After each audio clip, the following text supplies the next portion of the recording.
বন্ধুরা, এই সেই ভাইরাল ডিম রান্নার ফুল ভিডিও নিয়ে হাজির হয়ে গেলাম। ভাইরাল মানে আমি আমার ফ্যামিলি আত্মীয় স্বজনের কাছে ভাইরাল, আপনাদের কাছে ভাইরাল হতে পারবো কি না জানি না। কড়াইতে তেল গরম করে এইভাবে আমি ডিম ভেঙে দিয়ে প্রত্যেকটা ডিম আমি একটু হালকা লবণ দিয়ে পোস্ট করে নিব। আমি যখনই এই রেসিপিটা তৈরি করেছি, মেহমানরা বাসায় আসলে সবাই খেয়ে প্রশংসা করেছে এবং আমার কাছে আমার এই রান্নার রেসিপিটা জিজ্ঞেস করে। তাই আমি এই ভিডিওটা আপনাদের সাথে শেয়ার করলাম, আশা করি ভালো লাগবে। এভাবে করে আমি ডিমগুলো ভাজি করে নিয়ে উঠায় রাখবো। উঠিয়ে সেই যে ভাজি করা তেলের ভিতর আমি পেঁয়াজটাকে বেরেস্তা করে নিব, নিয়ে এক সাইডে উঠিয়ে রাখবো। এই রান্নার আসল টিপস আছে দুইটা, সেটা দেখতে হলে পুরো ভিডিওর সঙ্গেই থাকুন।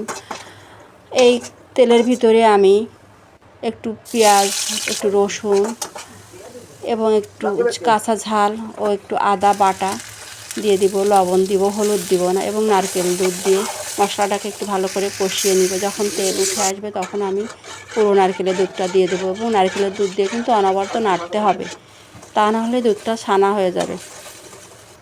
নাড়ার পরে আমি এর মেন টিপস হচ্ছে যেটা আমি বলেছিলাম, সেটা হচ্ছে তেঁতুল। এর ভিতর তেঁতুলগুলা দিতে হবে। তেঁতুলগুলাতে নেড়ে চেড়ে আমি ডিমটাকে ঢেলে দিব। নাড়াচাড়া পরে এবার একটু চিনি দিয়ে দিলাম, টক মিষ্টি এবং ঝাল ঝাল হবে কয়েকটা গরম মশলা, তেজপাতা, এলাচ ফল দিয়ে দিলাম এবং কয়েকটা কাঁচা গোটা ঝাল দিলাম। এইভাবে নেড়েচেড়ে আমি রান্না করব। যদি এই ধরনের রেসিপি আপনাদের ভালো লাগে তাহলে অবশ্যই লাইক, কমেন্ট, শেয়ার করতে ভুলবেন না। সেই পেঁয়াজ বেরেস্তা এখন আমি দিয়ে দেব নামানোর কিছুক্ষণ আগে।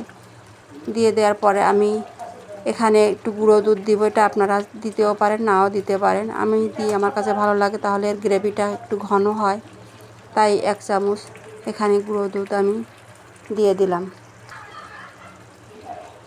এবং নামানোর আগে অবশ্যই খেয়ে দেখবেন যে এটার লবণ, টক, মিষ্টি, ঝালটা ঠিকঠাক আছে কি না। যদি ফুল ঠিক হয় তাহলে পারফেক্ট।